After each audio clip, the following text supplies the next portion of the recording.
Welcome back to Forbidden Knowledge News. I'm your host, Chris Matthew. Tonight, my guest is Micah Dank. Before I bring him on, I have to thank My Patriot Supply. They are, of course, the experts in emergency preparedness. With the unsure future that we face economically and socially, an emergency food supply might not be a bad idea. Right now, you can get $70 off a 2-week supply and $100 off a 4-week of their food. It stays good in storage up to 25 years. It tastes great. Just click the link in the description or visit preparewithfkn.com right now to get your emergency food supply. And also, please subscribe to Forbidden Knowledge News on lbry.com. That is our official backup channel, just in case YouTube decides to give us the boot, and we are always on all of your popular podcast platforms. Tonight, my guest is Micah Dank. From a young age, he wanted to be a writer, coming from a family of writers. His father was a producer and radio news editor at CBS News in Manhattan, and his grandfather was also a producer at CBS News. Micah was an actor in high school and became interested in writing from his 12th grade English teacher, Russell Reed. From there, he majored in and earned a bachelor's degree in language, literature, and criticism. It wasn't until he moved to Boston for a new job that he became interested in all the esoteric sciences, including astrology and astrotheology, prevalent through his book series, Into the Rabbit Hole. Micah, welcome. How are you doing tonight? How's it going? It's going very well, and thank you so much for coming on. Now, like I was telling you earlier, I am by far no Bible scholar. I've read it, and I've done a couple of shows about astrology.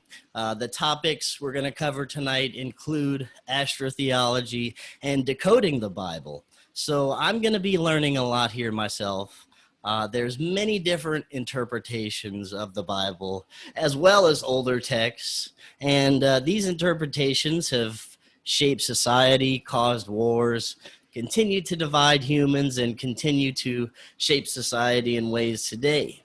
And there's so much to get to based on your series Into the Rabbit Hole. But I know we're going to have to probably do more than one show to cover all the material. But let's start with what got you looking into this, because it's very recent that you started looking into this. So, in about 7-8 years ago, 2013, I moved to Boston with an ex who I'm no longer with, and we got a new job, and I started watching YouTube videos because I really didn't have many friends in the area. We were new to the area, and I started getting into two people called Jordan Maxwell and Santos Bonacci. Are you familiar with them? I sat down with Jordan at the Loft conference earlier this year and got to talk with him. That was a great honor. Oh, he's amazing. He made this video that I came across where he said that the disciples are talking to Jesus about where to meet them for Passover. And he says, go into town and you'll see a man with a water pitcher. Follow him into his house, and that's where we'll have it. And then he made the case that the man with the water pitcher was Aquarius, and they were in the age of Pisces, and they were soon to be in the age of Aquarius, so to meet in the age of Aquarius. I thought that was fascinating. Then I came across one of my friends, Charles, sent me a video on Santos Bonacci, and I was blown away because I was raised in a religious household.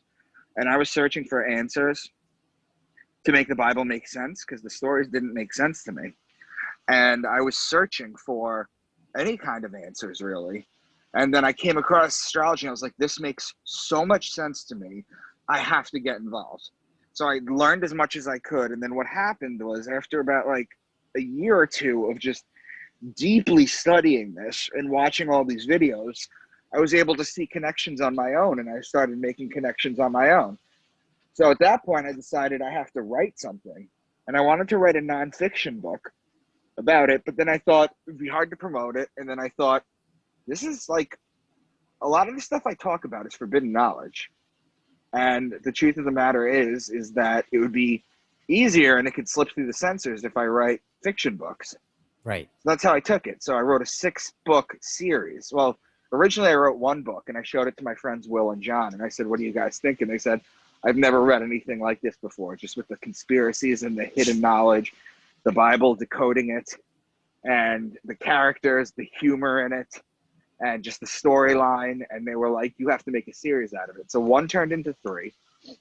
And then I looked for an agent, a book agent, because you can't get anything done without a book agent. So I got, well, that's not true. You could self-publish, you could do things, but if you want to deal with the publisher, you need an agent. So I got an agent after about 1.5 years of querying them. And then it took me another 2-3 years to land a book deal. And when this book company, Speaking Volumes, that I have the book deal with, when they basically read the first book, or they saw the first thing, I went from a 3-book deal to a 6-book deal. Now, all 6 of my books are written, and I'm going to probably continue the series with the 7th, but my first 2 books are actually out. It's called Into the Rabbit Hole. The first one is Beneath the Veil. The second one is The Sacred Stones, which talk about the missing capstones of the pyramids. And the third one's coming out December 15th. They're all written and they're coming out every 3 months. So in about 1.5 years, I'm going to have my whole series out there. That's amazing. That's awesome how you got that whole book deal to come out of what you've been working on, and it's been such a short amount of time. Thank you. I think a good place to start, though, is for those of my audience that aren't really familiar with astrotheology, and why would it be encoded into the Bible? Could you kind of break that down a little bit and explain to the audience kind of the basics? Sure. So basically, the plot of it, let's start like this. The Greeks and the Romans, they had stories about all these planets, Jupiter, Mars, the gods of war, the gods, right? They had their own stories about the planets and the stars and the battles and the lives they had and what they did, right? So this is basically just like a continuation of that. This is just placed in the Bible. And the Bible, from my point of view, is a hidden astrology book. And I'm going to give you guys the tools to decode it a little bit. I'm summing up 7 years of knowledge into 90 minutes. And I'm going to give you guys some tools so that you can start seeing it for yourselves. Sounds good. So some questions like, how was Jesus able to heal the blind? How did he walk on water? How did he turn water into wine? Why he had 12 disciples? Why he was betrayed with a kiss by Judas? Why he was dead for 3 days? Why his birthday is on December 25th? How he fed the masses with 2 fish? This is all astrology, and we're going to go through it. Now, I want to ask you before you get too far. This is all from New Testament. Is there the same type of astrology encoded into the Old Testament as well? Yes, I'm gonna get to some of the Old Testament, and I'm gonna get to the Book of Job too. And you're familiar with the 12 signs of the zodiac, right? Even if you don't know them. Okay, good. Yes. So basically, what I'd like to do is I'd like to go through the 12 signs and just give you a little explanation of what we're looking for. Okay. Sure. All right. So the first sign is Aquarius, which is represented by the man with the water pitcher, as I mentioned before. Okay. So basically, this goes back to Zeus. Okay. The story of Aquarius goes like this. Zeus was looking on Earth, and he saw a young boy about 14 years old or so that he wanted for himself. The boy wanted no part of him. So Zeus ended up having to talk to his father and ended up giving him a bunch of animals and stuff so that he could take his son up, because the man didn't want to anger the gods. But he got something out of it also. So this boy is up there and he's serving them, and he's doing whatever the gods used to do. And he's serving them. You're familiar with ambrosia? Yes. Yeah, so the boy's serving them ambrosia out of a pitcher, or Zeus out of that. The boy gets mad one time. He's just fed up with being up there. So he pours the ambrosia over the side of heaven where the gods were. And it causes a flood. That's where the Greeks get their flood story from. And what happened was it caused a flood, and Zeus is furious. So what happens is he thinks about it for a while, and instead of punishing the boy, he decides to immortalize him as the constellation Aquarius, the man with the water pitcher. Okay? Gotcha. Gotcha. So that's Aquarius. Now, Pisces is the sign of two fish. Okay? Aries is the ram. In Aries, you have in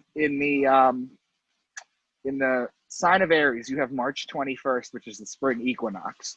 It's 12-hour days and 12-hour nights. It's also the Passover, or the passing over of the sun over the equator. Okay? On its way to its height to the summer solstice, which is June 21st, the hottest day of the year. In Christianity, it changes. It's no longer the Passover, but it's the resurrection of God's Son. S-U-N, not S-O-N. See, all of this is basically saying that Jesus is the Son of God. S-U-N of God, not S-O-N of God. And the Bible is or the New Testament is basically Jesus as the Son going through the 12 signs of the zodiac. I will go through that, don't worry. But the ram, Aries the ram, it's why the Jews blow the ram's horn. It's because they're the people of Aries. It's also why they smear the lamb's blood on the door so that the Egyptians wouldn't kill them, to be protected by God. So when you hear about like ram, lamb, or sheep, they're talking about Aries. Taurus is the next sign, which is the bull. Now you have to remember, back in the day, they didn't have clocks, watches, iPhones, computers. They didn't even have calendars. They had like sundials, and they could look at the stars. They needed to know when agricultural season was. They needed to know when winter was coming. That's a big thing. So they would look at the stars to tell them. So when you look at the stars and you see Taurus, the bull, you know that you have to put the plow on the bull, and you have to plant the seeds so that you can harvest them in Virgo and Libra, which I'll get back to that shortly. So Gemini is the twins. That's Castor and Pollux Troy, whose sister was Helen of Troy. You're familiar with the story of Achilles? Yes. Right. So nothing significantly happens here, but whenever they mention like brothers or twins, which they do in the Bible, they're talking about Gemini. Now Cancer, it's the next sign, is the crab. It's the sideways moving creature, how the crab moves to the side. Yes. Exactly what the sun does.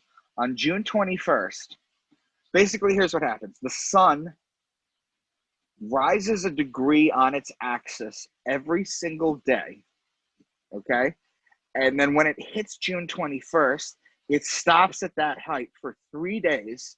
And then on June 25th, it goes down a degree until it hits December 21st, the solstice. And then it stops for 3 days. Okay? Which is why Jesus was dead for 3 days. And then he rises again December 25th on his birthday, because on December 25th, the sun rises another degree, and then it just continues this cycle.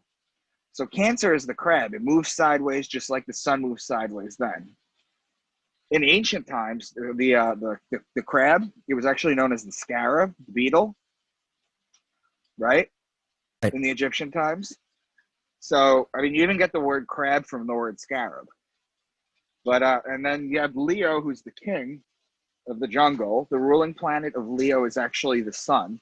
So that's when it's in heaven. That's when the sun is in its glory. Now, Virgo is the woman holding the wheat stalk. You remember before we were saying that you plant in Taurus and you need to harvest in Virgo? Yes. Yes. Virgo is the virgin. That's why Jesus is born from a virgin. She's the only woman sign. The other thing, too, is she's holding a wheat stalk, because when it was Virgo, you go out and look at Virgo, you go outside, you look in the stars, you see Virgo, and then the virgins would come out and cultivate the wheat to make the bread. In Libra, is the justice, the scales, the balance. The reason it's the scales is because it judges God's sun as it passes over the fall equinox and begins its descent into winter, into cold, into death. The death is December 21st, the lowest day of the year, the coldest day of the year, in the northern hemisphere, that is. And it's dead for 3 days. So Libra is also wine season. You ever been to a vineyard have you ever been to a vineyard? Yes, I've been to a vineyard, yes. Okay, so you'll know, you see all these pictures of girls on Facebook and Instagram, like posting pictures of them at a vineyard. I'm from Long Island, so I see them all the time. They go out to the vineyards out east. And the thing is that if you look at the pictures when they post, which tends to be in the spring and early summer, it's bare. You can see the trees, but they're bare. Wine season, you ask a Greek, you ask an Italian, it's in Libra. It's in September, October. That's the wine season. So you get the bread in Libra, and you get the bread in Virgo, and you get the wine in Libra. The bread and the wine, the two symbols of Christianity. Okay? So Scorpio is the scorpion. Now, you need a little bit of, I guess, I don't know if the word is faith, but when you go out and you look at the stars, you might not recognize a virgin or this or that, right? But Right. The Scorpio actually looks like a scorpion, and he's the betrayer. When a scorpion bites you, it leaves an imprint in your hand, in your skin, I should say, that looks like two lips. That's where the mafia gets the phrase, the kiss of death, from. And it's also why Jesus was betrayed by Judas with a kiss. Okay? Because metaphorically, Judas is Scorpio and Jesus is the sun. The sun is judged in Libra and betrayed in Scorpio. And you have Sagittarius, which is where it's the bow and the arrow, the guy on the horse with the bow and the arrow. The bow and the arrow inflict further pain on the sun.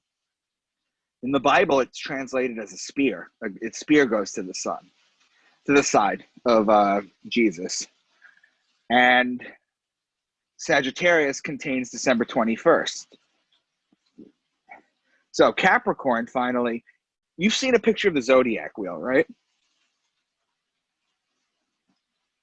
Yes, I have. Okay, so the goat is Capricorn.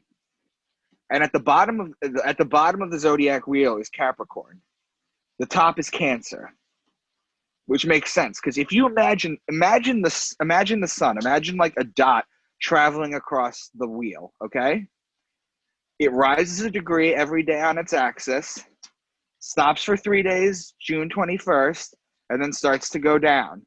Then stops for 3 days, December 21st, and then starts to go up.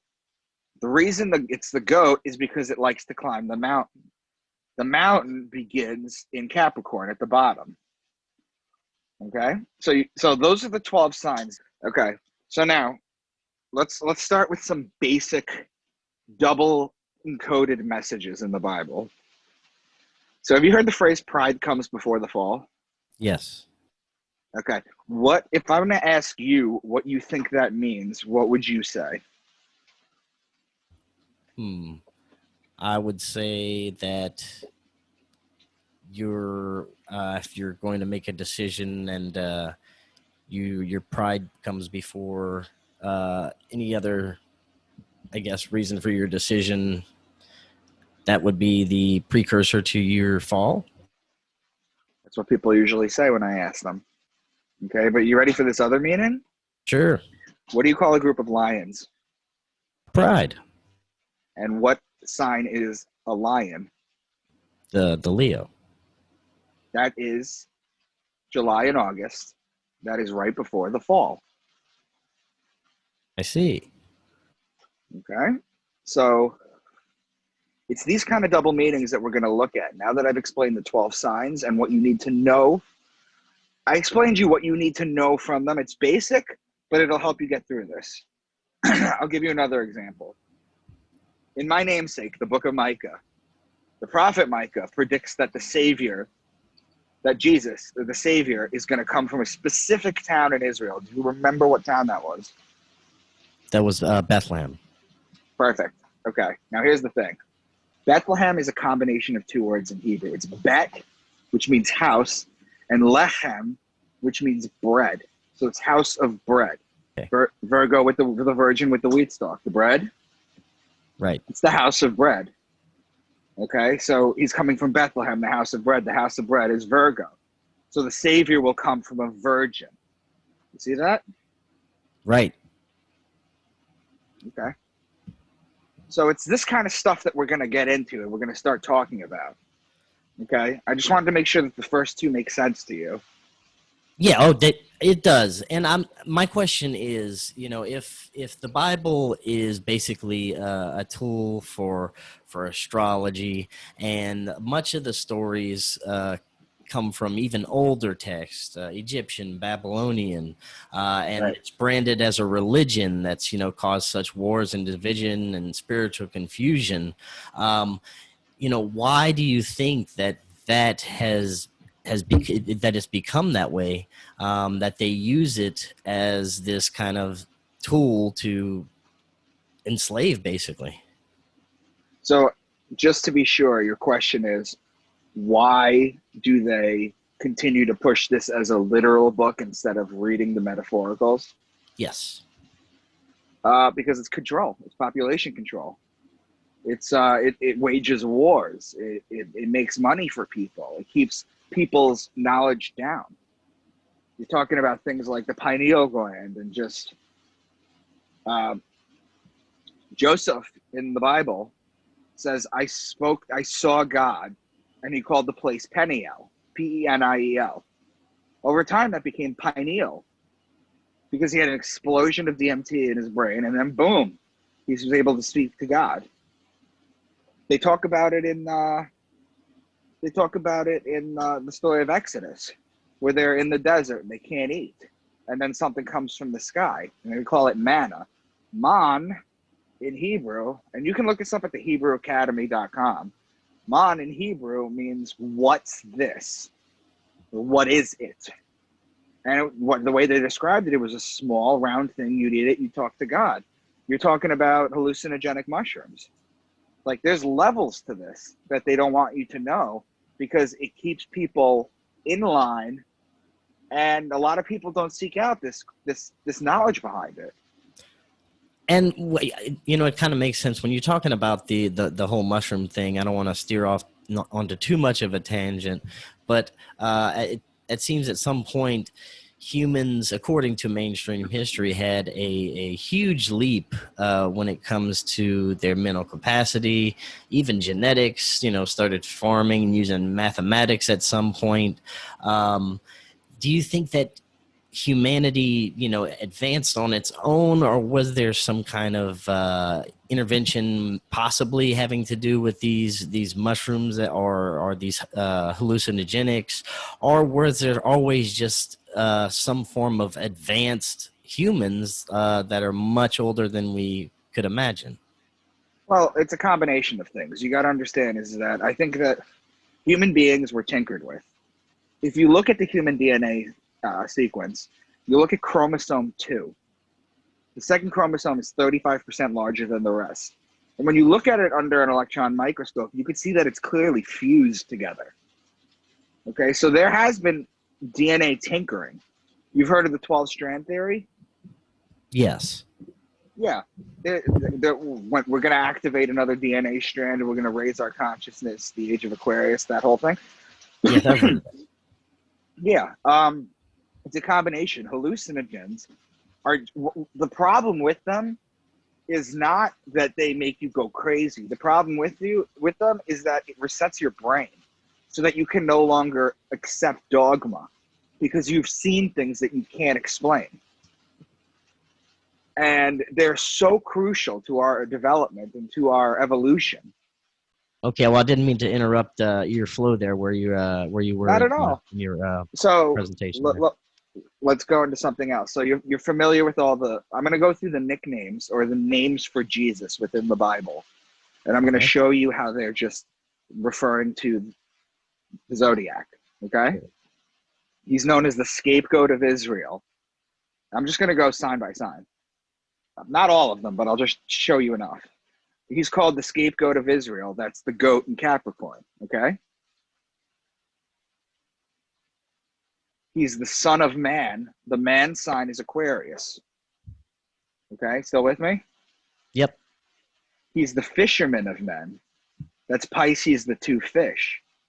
It's also why the Son of God could feed the masses with the two fish. At one point, Jesus has a couple loaves of bread and he has two fish and he feeds everyone. Well, the two fish are Pisces. He's known as the Lamb of God, or the Ram in Aries. He's called the strong bull, or the bull in Taurus. Remember how I told you he was the crab used to be the beetle, the scarab? Yes.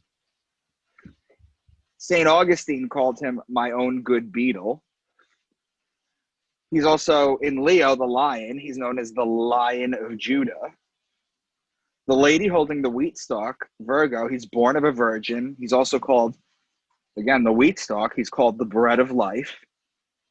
In Libra, the scales of justice, he's known as the just one. He's betrayed in Scorpio by the kiss. He dies in Sagittarius.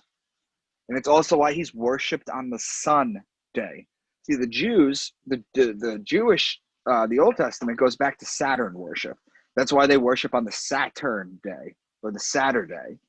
But the Christians, because he's the sun, and it's sun worship, he's worshipped on the sun day. You see how that works? I see. Okay. So that's where we start to get into many of the differences between the Old and New Testament astrotheology is the Saturn worship.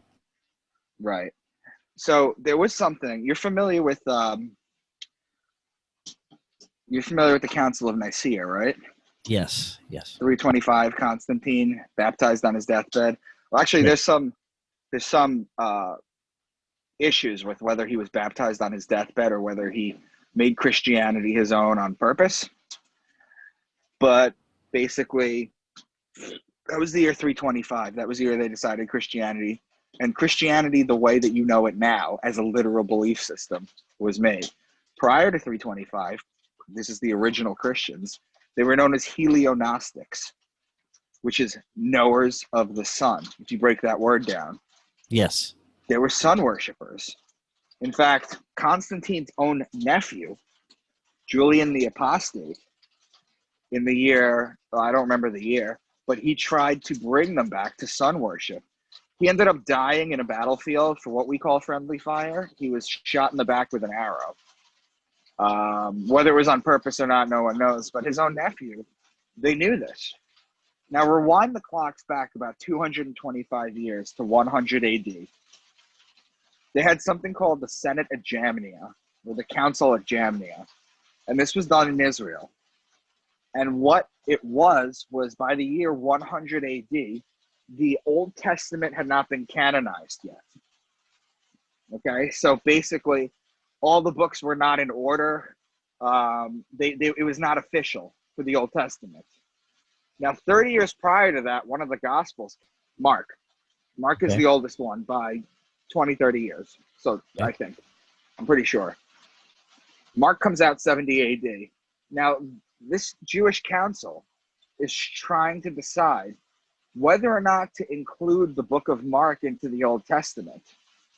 Could you imagine if there was no split between the Old Testament and the New Testament and it just continued as one testament, how different the world would look? I also had, when you look back at the Old Testament and the difference between the, Yahweh God character and the God of the New Testament, how it seemed much more different, much more vengeance, a more malevolent type of God than we see in the New Testament. What do you attribute that to? So it had to be done that way, because nobody would believe it had to bring peace on earth. It basically, if you're writing the Bible and you have hundreds of writers over thousands of years that are writing these deeply encoded books, but that also, like, you can read the Bible as from start to finish as a literal translation, and then you can read it as a metaphysical translation, which is incredibly hard to write. It's insane. It's crazy how developed these writers were. But basically, you had to rectify the Old Testament. There had to be a reckoning. There had to be a saving of these people. It's basically like continuing a story. You know, you have to tie up the loose ends, so to speak. It's very fascinating, and even when you look back at the older texts, where you can, tie some of these gods to planets and planetary energies, and it seemed that it was much more obvious that astrology was tied to some of these older beliefs, and now it's just completely flipped around into a different type of belief system. It's very interesting. All right. Well, let me give you this. During the Egyptian times, they were in the age of Taurus. You could look at the hieroglyphs. You'll see a ton of bulls with the sun between their horns. That's what they're telling you. The sun was in Taurus. The Egyptians were the main people. Then they start to dwindle down and die down.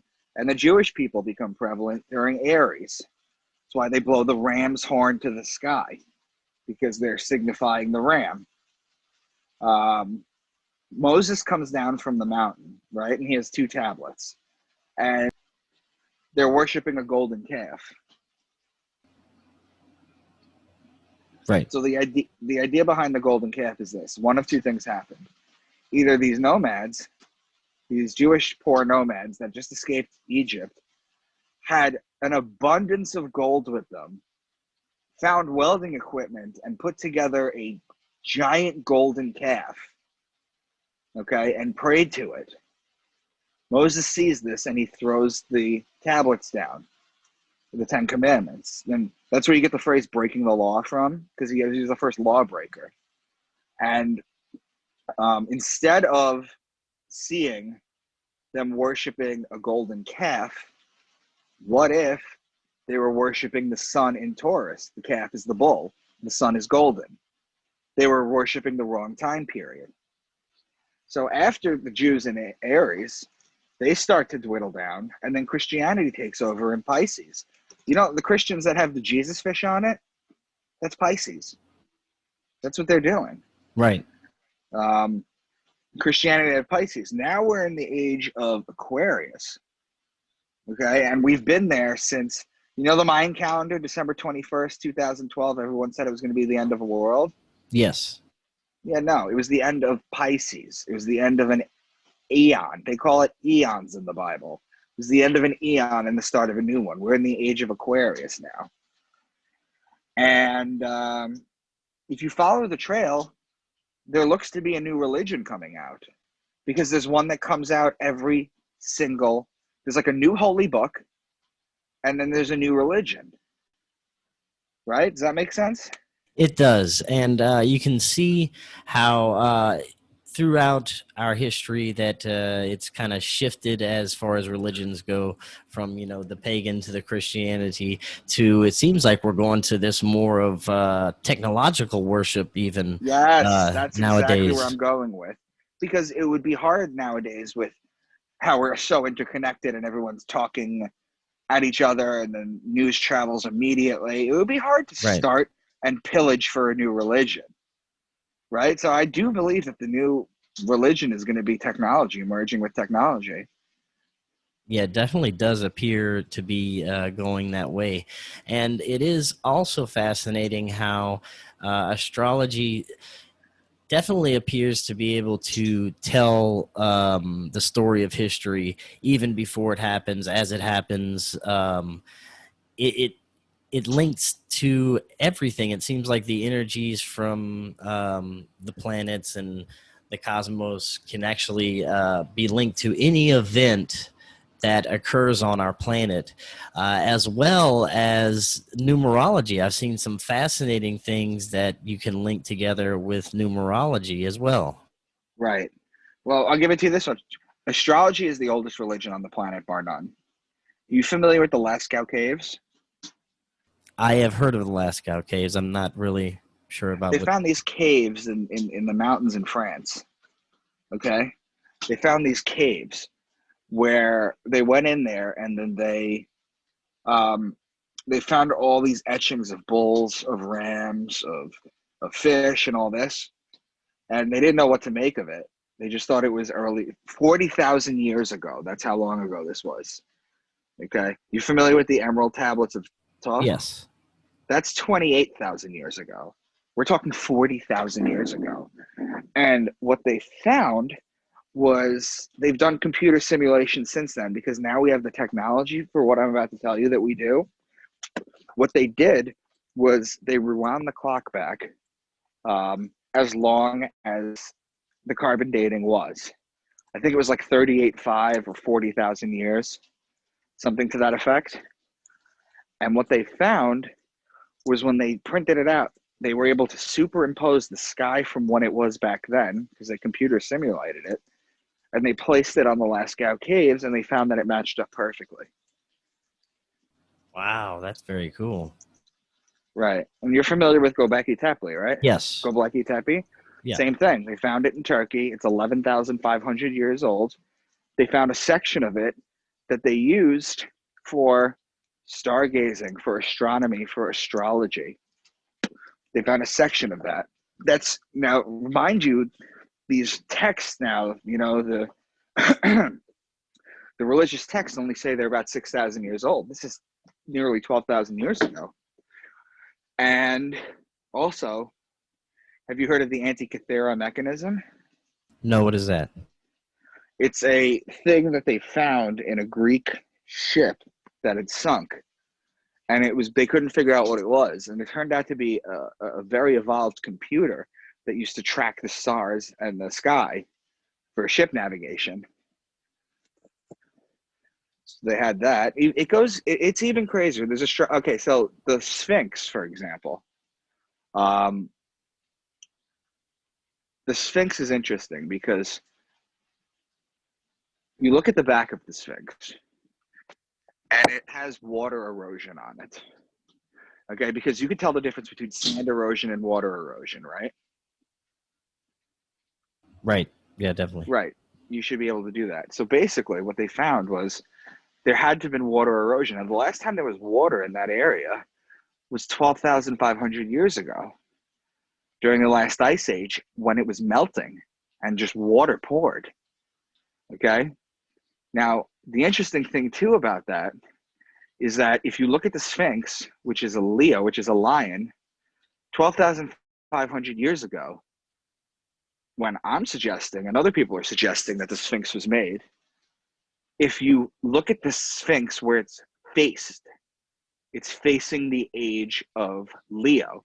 12,500 years ago was the age of Leo. Okay, we're in Aquarius. That was Leo. But the Sphinx was facing the constellation Leo. They did this on purpose. Astrology was everywhere. That's amazing. Now, a big part of your Into the Rabbit Hole series, you mentioned the pyramid capstones and some of the mysteries surrounding that. Could you please talk about that a little bit? Okay, so without giving away my story, because again, remember, I wrote fiction, so I took some fictional liberties with it. Right. Right, okay? So without giving away anything, what I can tell you is that the capstones of the pyramids were energy portals. They were energy portals.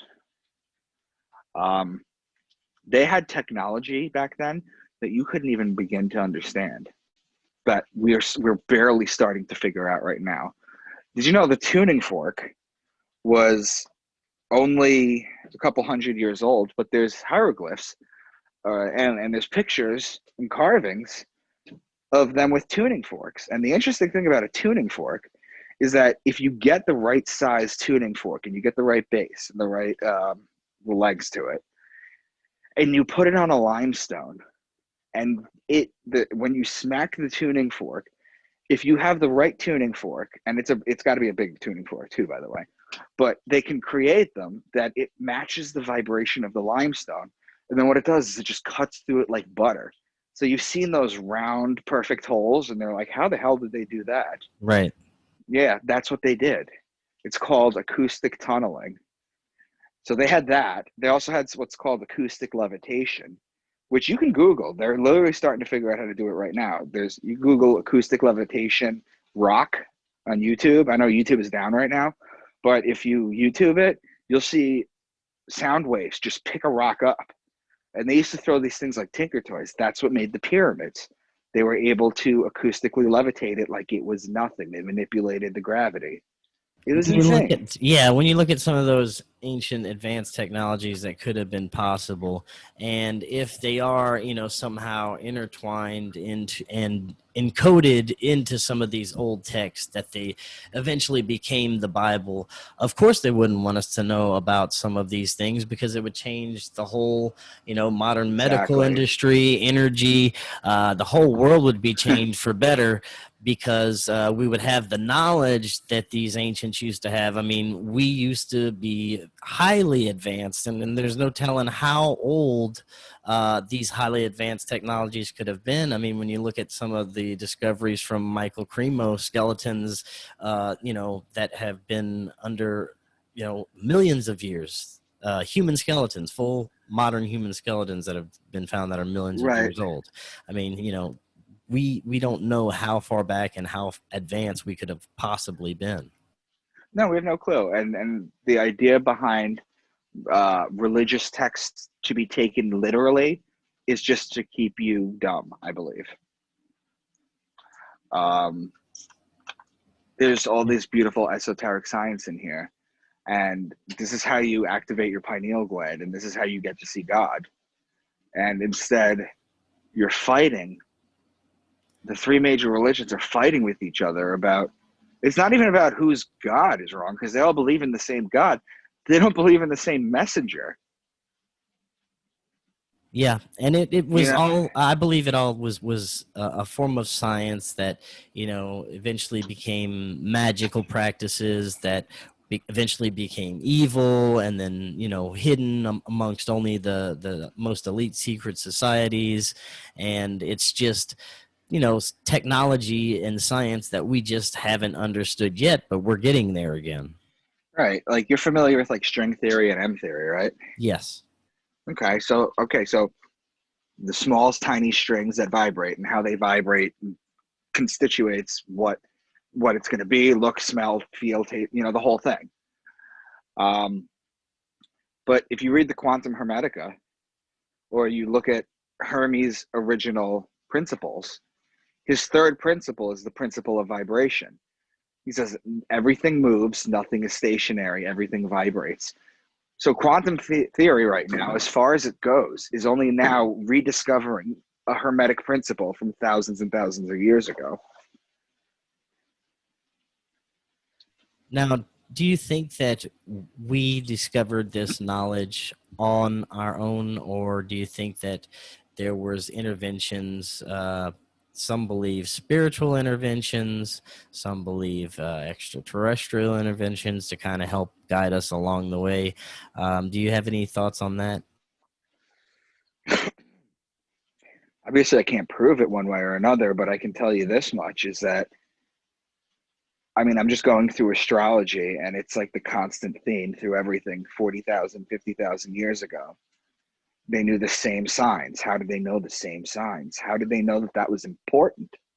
How did they know what the signs looked like? How could you tell the two fish? Like Gemini, the twins look like twins. Scorpio looks like Scorpio. Leo kind of looks like Leo. But how could you tell other signs what they looked like, And then how could that translate? Of course we were told this information. We were brought this down. We were brought down this information. I don't know from where. I don't know from whom. But at some point, people found out this is the most important thing you need to know. Right. And that has permeated throughout societies, and it's even made it to the basis of our texts. I'll give you another example of it, okay? Sure. 2 examples, I should say.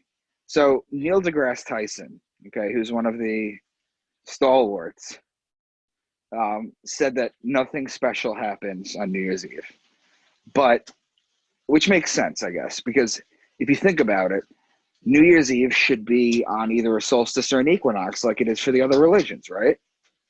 So why is it December 31st? You look into the sky, you come outside at midnight, to like bang pots or have a cigarette or whatever, and you look into the sky straight up as high as you can look, and there's Sirius, our dog star, at its highest point. And then straight down you follow a line and it's you on Earth, and it's Earth. And then straight down you follow another line and it's the sun. And it works that way for anyone all over the globe. So basically Oh, that's the only time that aligns.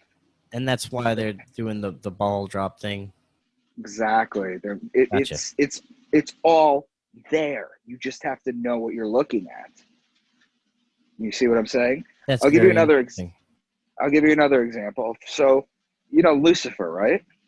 Yes. So the Bible tells you Lucifer is evil, this and that, you know, or whatever. He's known as the morning star. Do you know who the morning star is? It'd be Venus. Exactly. But do you know what Venus is? Aside from a planet in our solar system, the No, I should have rephrased that a little bit better. Venus is the planet that announces the arrival of God's son. okay. Okay, because what happens is, you know, like that part in the morning, like when the sun's not up, so you can't see it, but like its light is projecting, so you can kind of see some stuff in the horizon. Yes. Okay, so when you're at that stage of the morning, and you look straight out into the sky, you'll see a bright light, a beaming bright light, and that's Venus. Venus is there every day to announce it. Okay, Lucifer has his pentagram. Okay, and the pentagram, which is funny, is because if you take Venus and you take Earth and you follow them around the sun together for one full year, they come close to touching 5 times out of that year. Okay, that 5 times they touch, if you cross through them, you get a pentagram. That's Lucifer's pentagram. It's just Venus. Okay, he's also known as the light bearer. He's right there in Genesis 1. Lucifer isn't talked about in the Bible, but Lucifer in Genesis, he's right there. God says, let there be light.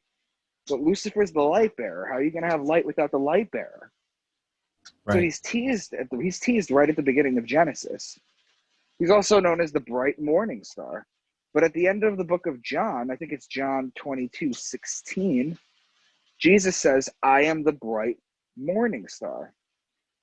Lucifer is the morning star. It's all solar worship. You see what I'm saying? It's all hidden information. So, you know, if this is, you know, just hidden information about, you know, the nature of reality and our star systems and astrology, what are your thoughts on these secret societies and so-called satanic societies that are, you know, basically using some of these old ancient practices as a modern, I guess, opposite way of inverting religion to like Satanism, as an example. How does that play into all this? So in my 6th book, I deconstruct Satanism and Luciferianism. It's not what people think it is, or what everyday people would think it is. It's not. It's been perverted. The ruling class, the elites, they do satanic rituals. Yes, they pray to Satan. But the origin of this story, you ever see pictures of Baphomet or Yes. or Jesus or anybody with the 2 fingers held up? Yes. Do you know what that is? Go ahead and tell us. That's an ancient Kemetic, and Kemetic comes from Kemet, which is Egyptian. It's an ancient Kemet peace sign. Okay, you know the fingers, John Lennon, the 2 Right. fingers peace signs Yes. separated? Okay, that's actually a British war sign. Okay, so what they do is they take something and they switch it and they pervert it. You want to know where the swastika comes from? Isn't that a symbol for the sun? No, it's the Big Dipper. It's the I Big see. Dipper as shown at all 4 nodule points, the solstices and the equinox. If you club them together for how they look, that's what it looks like. I mean, like for instance, the Pope's mitre that he wears, you know, that headdress? Yes. That comes from Mithra, Mitre comes from Mithra, which comes from Dagon, which were fish gods, competing religions at the time, or a little bit before, I should say. The mitre, if you take it off the Pope's head and you turn it sideways, looks like a fish's head, because it was Pisces worship. It was fish god worship. See, everything is borrowed. Everything is astrology, and everything is borrowed. Now, you mentioned earlier that we are headed into this age of Aquarius. And when you look back at all the different ages that were associated with the zodiac, it's very compelling to see the way the society was, the rise and falls of civilizations along the ages. And it seems that we are at a very critical point right now for what direction society could go. According to, the age of Aquarius and where we're going, what do you see as far as, on an astrotheological level, where we're headed? Unless we can get this information back out, most people are so indebted into their belief systems that they're not willing to seek out the wisdom outside of it. Now, I'm not trying to convert anybody. Okay, if you're a Christian and you're happy with your belief, that's fine. The people I speak to are people who don't know what to believe and are looking for something that makes sense. I'm just telling them what made sense to me. That's all I'm doing. But as far as what's going to happen, you have to get the information out there. You have to spread it like wildfire. And the truth of the matter is that what can you really do? Like, you could see a breakdown of civilization in the United States right now between, and I don't want to go into politics because I don't talk politics, Right. between what's going on with that right now, between the coronavirus, between technology, between being censored. You could see all these cogs moving, but the truth of the matter is that the elites know that they can't win. They can't win this. They're destined to fail, and that's why they're getting desperate. Now, say people, that start to see through this and then they want to learn more about the real meaning behind the Bible and these older texts and astrology. What's the first thing that they should start looking at it, and how, if we integrate this into our everyday lives, what would you say some of the benefits that we could see? To me, believing that the Bible is a encoded astrology book and discovering new ways of it just teaches me more about the seasons. It teaches me more about everything. It teaches me how to be a better writer, because they basically wrote a story within a story. And these metaphors are deep that you have to unpack. I'm going to go through one real quick with you in a little bit. But basically, I would say get my books. You can Google me. I have other lectures that I've done. Just Google me. Look up Jordan Maxwell. Look up Santos Bonacci. Read my books. My books are entertaining too, but there's a lot of information. I don't just talk about astrology in my books. I talk about information that's suppressed from people that you're not supposed to know. And I would suggest to start with that. Now, if we could, I'd like to talk a little bit about some of the possible other ancient technologies that were being used and integrated, during these times, possibly pre-flood, where we could have had extremely advanced civilizations. You talked about how, frequency and sound was really used to move massive objects, that we had these amazing boring tools. What else do you think that we were looking at as far as it comes to advanced civilizations? Well, we had crystal technology. Have you heard of Edgar Casey? I'm sorry, Ed, you were breaking up. Have I heard about what? Edgar Casey? Oh, yes, of course. Okay. And do you remember what he said? Are you familiar with his talk about Atlantis? Yes. Do you remember what he said happened to Atlantis? He said that it basically they destroyed itself, and it's sank. Right, but do you remember how? It was in a very advanced technology, and I do recall crystals being involved. Yes, exactly. It was crystal technology.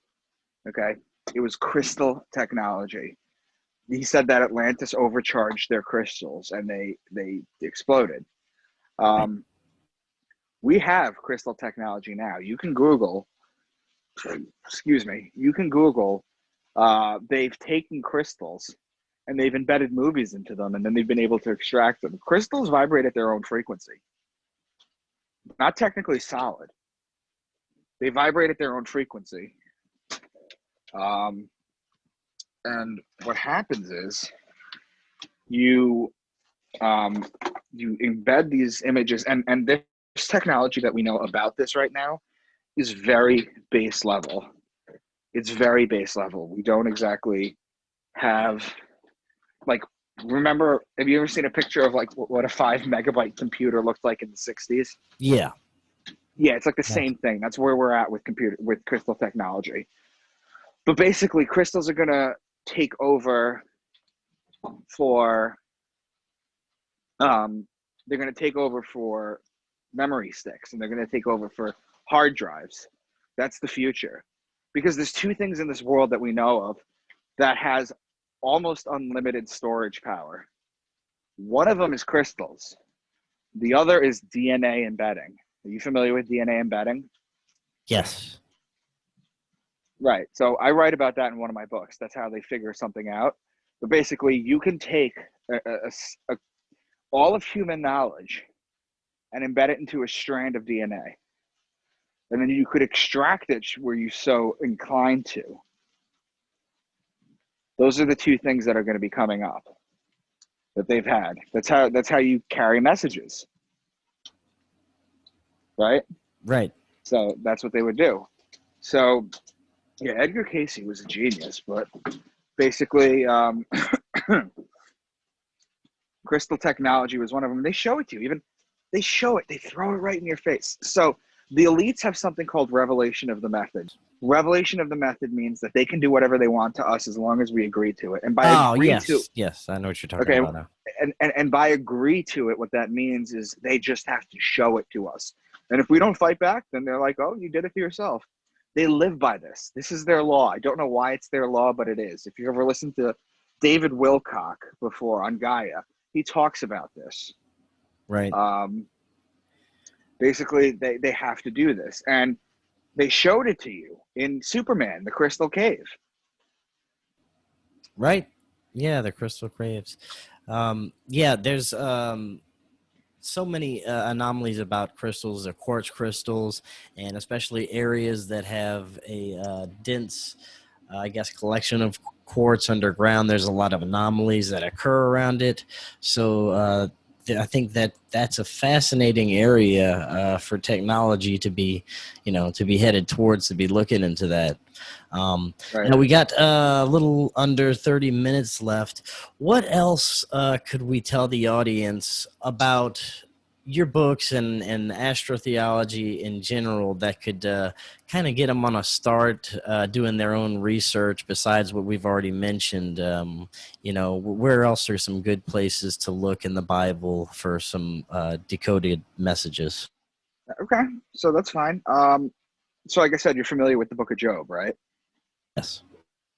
Okay, so Job was basically this guy who was given all this stuff, and he was doing very well for himself. He was a God-loving man. And then Satan comes to him and says, I bet if he lost everything, he would denounce you.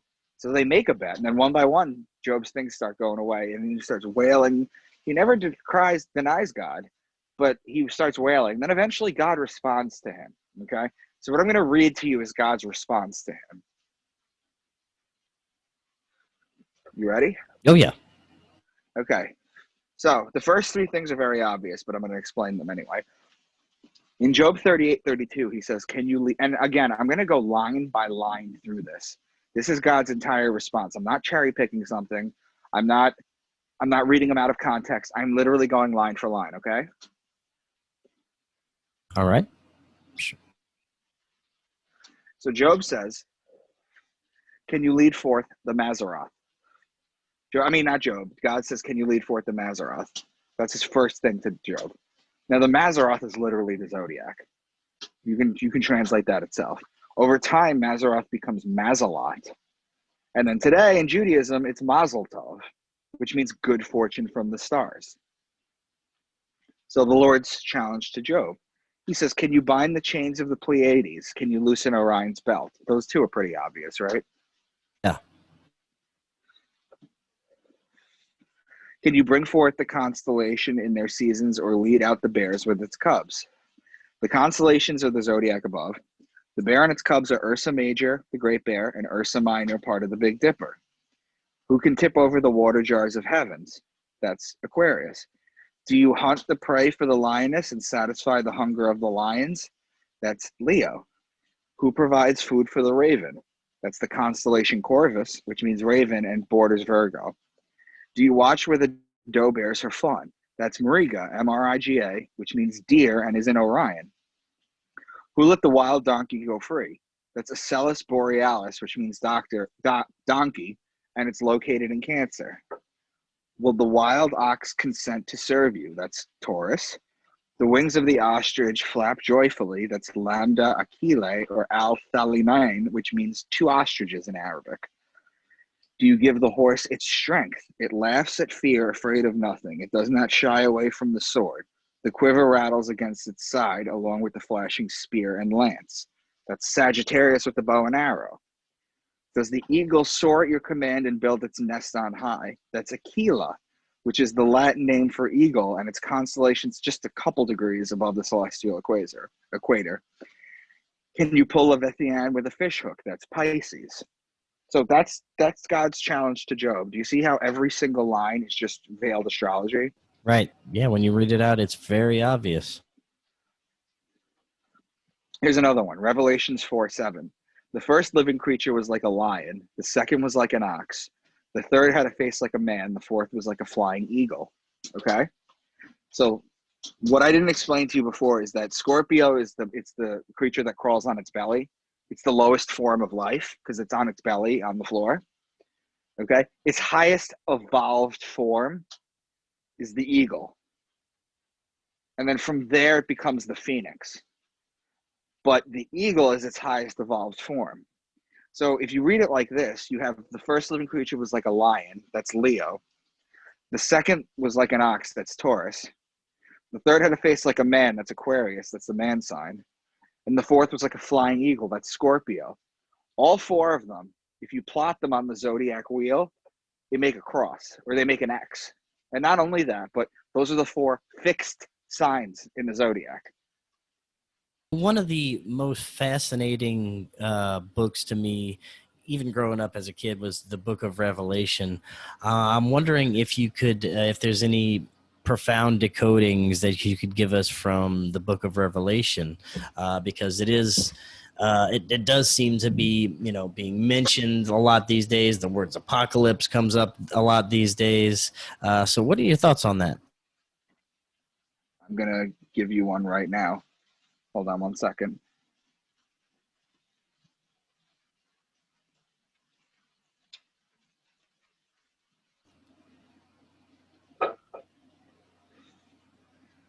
You familiar with the woman and the dragon? Yes. Okay, good. A great sign appeared in heaven. A woman clothed with the sun, with the moon under her feet. She was pregnant and cried out in pain as she was about to give birth. Then another sign appeared in heaven, an enormous red dragon. Its tail swept a third of the stars out of the sky and flung them to earth. Okay? So the great sign appeared in heaven, a woman clothed with the sun. That's Virgo. That's the sun in Virgo. With the moon under her feet. If the sun's in Virgo, the moon is directly under her. Right? Right. Then another sign appeared in heaven, an enormous red dragon. Dragon, the constellation Draco, which is the dragon. Okay? Its tail starts in Aries. Its tail swept a third of the stars out of the sky. Its tail starts in Aries and goes all the way down to Capricorn. That's 4 signs. That's a third of the zodiac. Its tail swept a third of the stars out of the sky. You see how that works? Yes. I Very actually, are you familiar with the Leak Project? Yes, yeah, I watch League Project often. Okay, I've been on it 4 times. And I did the Book of Enoch on it. I've done the Book of Revelation on it. So you should check that out if you're interested. Just search my name in YouTube and just type in Now, Micah Dank yeah, the book Revelation or of Micah Dank Enoch Leak is Project. is another very fascinating one when it comes to that. But I could definitely do the Book of Enoch. I've already done it. I've already Yeah. done it. So I will do it for you though. Maybe we can go through the whole thing. Oh But yeah. here's where it gets good. So I've just given you guys a ton of examples of astrology in the Bible, right? Crystal clear in my mind, right? Yes, there was plenty of examples, and I can definitely see the correlations, and it's a very compelling argument that it's an astrology guide. Although I do have just this gut feeling that there's also this other aspect to it, a more occult aspect with other cryptic messages, but that's just me. I'm no Bible scholar, and I don't I Well, don't there study is this. my forte is astrotheology. That's what I do. That's what I write about. That's what I talk about. But the Bible, it's 3 things. It's the tarot, okay? It's the tarot, it's alchemy, and it's astrotheology. That's the 3 basic things behind the Bible. And I suggest your listeners listen to, not to turn them away from me, but if they want to learn more about this kind of stuff, listen to Jordan Maxwell because he really goes into this. I made would you say like a somewhat compelling argument?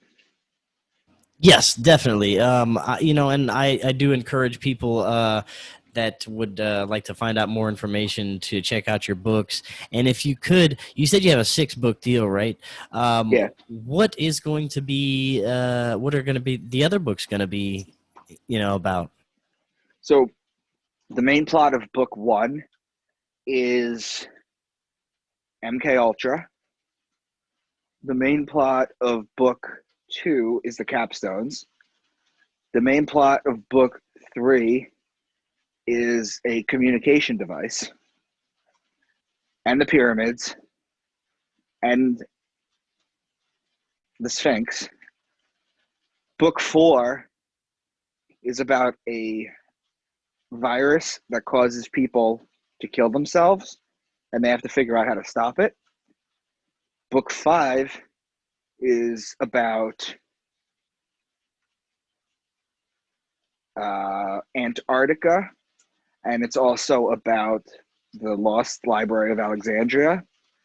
And book 6 is about um, Luciferianism, Satanism, and what it truly is. But I wanted to read this for you real quick.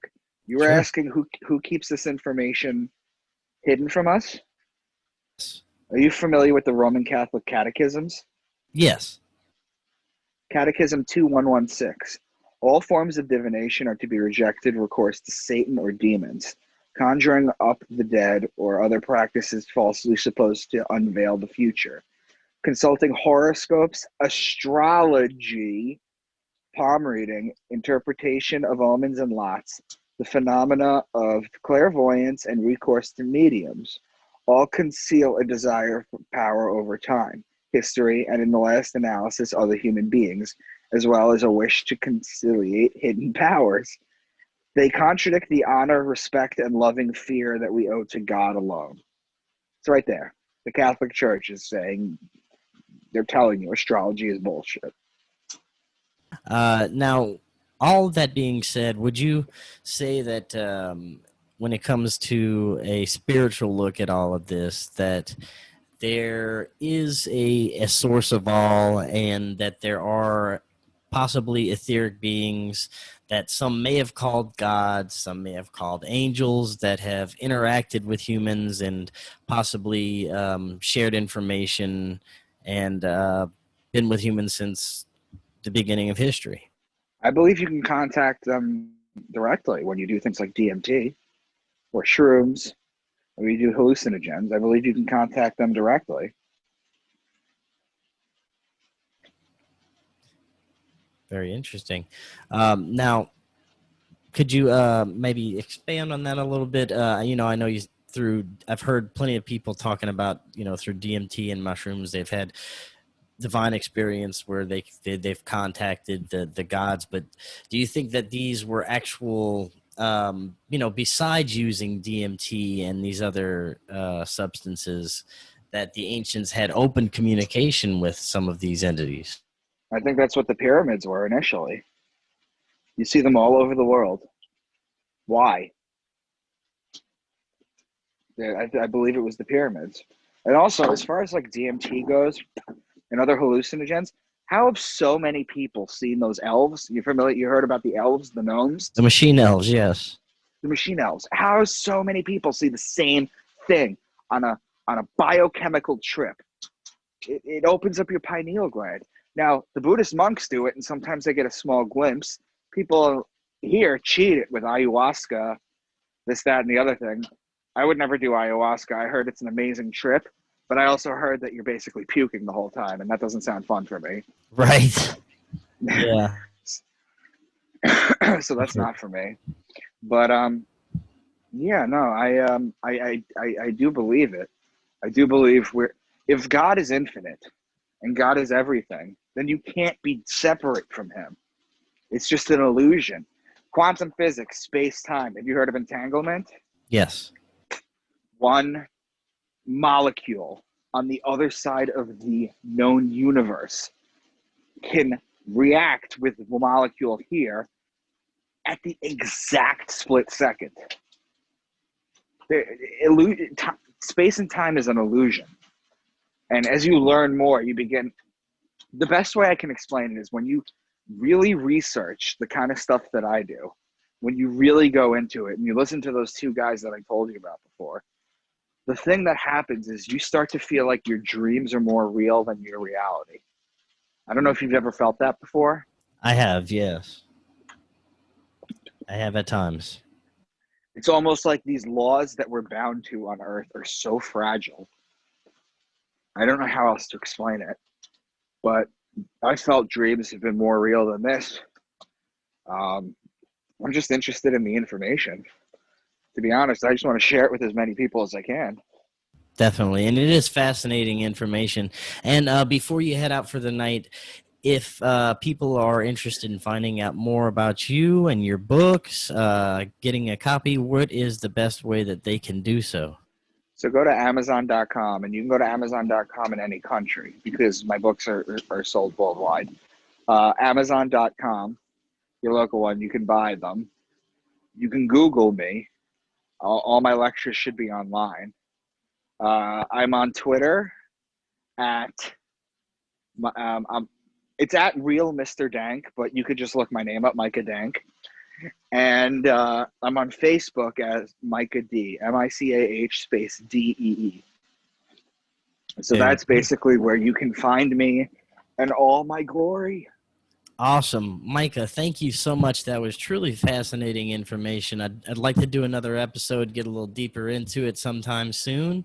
Yeah. You got my information. You got my contact information. I'll do some more Revelation. I'll do some more Enoch. Yeah, man, that sounds great. You know what? I might be able to give you a quick thing on Enoch. Hold on one sec. Sure. Yeah, here we go. I do have it. Chapter 8, 8.2. They openly tell you this. Semjaza taught enchantments. Armoros, the resolving of enchantments. Baraquiel taught astrology. Kokabel, the constellations. Ezekiel, the knowledge of the clouds. Sariel, the course of the moon. And if you notice, all of them end in L. It's a common ending. Michael, Raphael, Rachel, Michelle. I can go on. Right. El was the name of God. In the Egyptian times, the gods were Isis, Ra, and El, and you put them together, you get Israel. Yeah, that is a good one. Yep. Very, very good one to end on. Well, Micah, thank you so much again, and I'm looking forward to the next one. And until next time, everyone have an excellent night.